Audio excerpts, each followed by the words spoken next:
we can now say with confidence that the jury from Karen Read's first trial was absolutely tampered with. We heard speculation and rumors last year that Massachusetts State Police Officer John Fanning was in charge of the jury. And now with the new recent filings for the motion to dismiss coming from Karen's team, that's been confirmed. This is explosive, this is massive, and it's, dare I say, not surprising. The first thing I want to touch upon is all of the redactions that we're seeing from this motion to dismiss. Now, I found this very interesting because we heard that they were going to supply one completely unredacted for the court, and then there was going to be a redacted version for the public. My speculation is that after the court, Judge Bev, saw the redacted version, she decided to go through and redact even more. Because the redactions were only supposed to be for the federal protective order. And to redact anything about jury tampering that has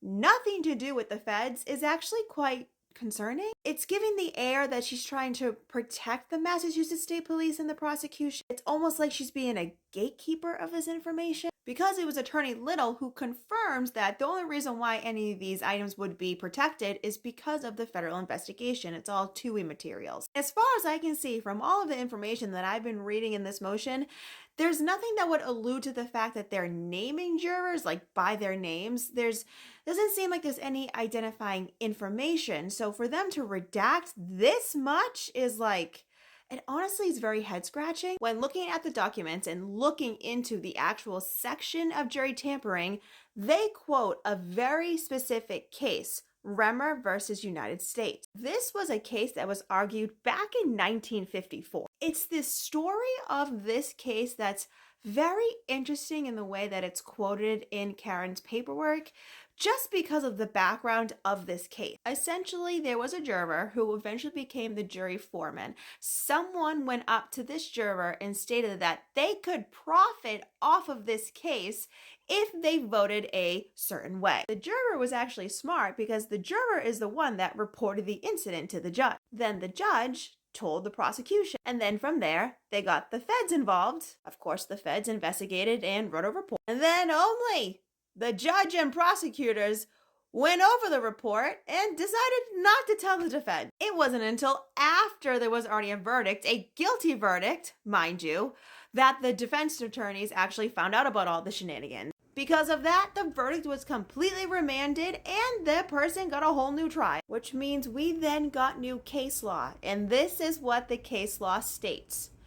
In a criminal case, any private communication, contact, or tampering directly or indirectly with a juror during a trial about the matter pending before the jury is presumptively prejudicial, if not made in pursuance of known rules of the court and the instructions and directions of the court made during the trial with full knowledge of the parties.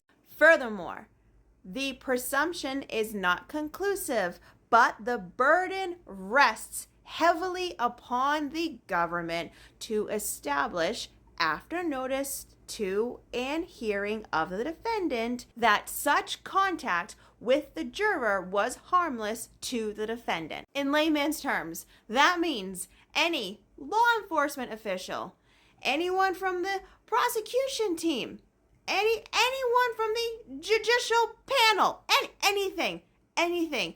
If anyone speaks to the jury member about the trial, that automatically means the defendant gets a hearing and it is on the government to prove that there was nothing wrong with it.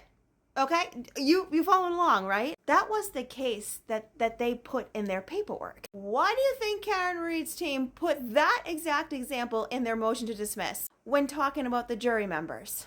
I saw a really good question that was asked by my friend Dag over on Twitter to attorney Andrea Burkhart. Essentially, the question was, because they're already going on to another trial, what does that mean for Karen's team? And Andrea states that a new trial isn't an adequate remedy because Karen wasn't convicted, which is what happened in Remmer versus United States. And herein lies the question, If they are specifically speaking about the jury members who were booted off unexpectedly, which, by the way, they were also supposed to get a hearing on that too. Like, Judge Cannoni should have, per court decorum, should have had a hearing to figure out the reasons why they should have been booted, but that never happened. If we're talking about those jurors specifically, Andrea goes on to state, if the court could always just kick off those jurors, favoring acquittal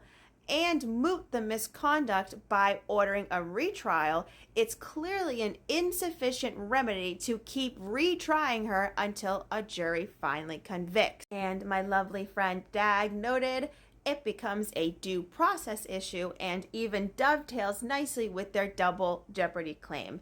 Yes. What I find fascinating is this little sentence right here that's blurred out, and then right afterwards it states, jury tampering such as this is presumptively prejudicial, which we can only assume based off of what is followed up after that is someone talks to a jury member. Someone that's not supposed to talk to the jury member about the trial spoke to a jury member. And I don't know if you all remember, but there was a jury member who supposedly was booted off the jury panel simply because they were speaking about the trial in a bar. And then there were questions about, were the jury members being followed? Were someone watching over them? Like that, this shit got fucking wild. Now, who was this Massachusetts State Police officer that Alan Jackson and Karen Reed were talking about in their interview? Well, all you have to do is follow the documents, because the last note that they hit on the motion to dismiss was the jury tampering issue. And then in the final conclusion paragraph, the very last person who is named is Lieutenant John Fanning, the same officer who was the lead investigator into the death of Sandra Birchmore. It is John Fanning who was one of the main reasons why Sandra's murder was ruled a suicide, not a homicide. It was John Fanning who spoke to content creators when they were questioning the murder of Sandra Birchmore, and he stated, quote, that it was not a murder, that it was just an impulsive decision after she got broken up with, because sometimes women can be emotional.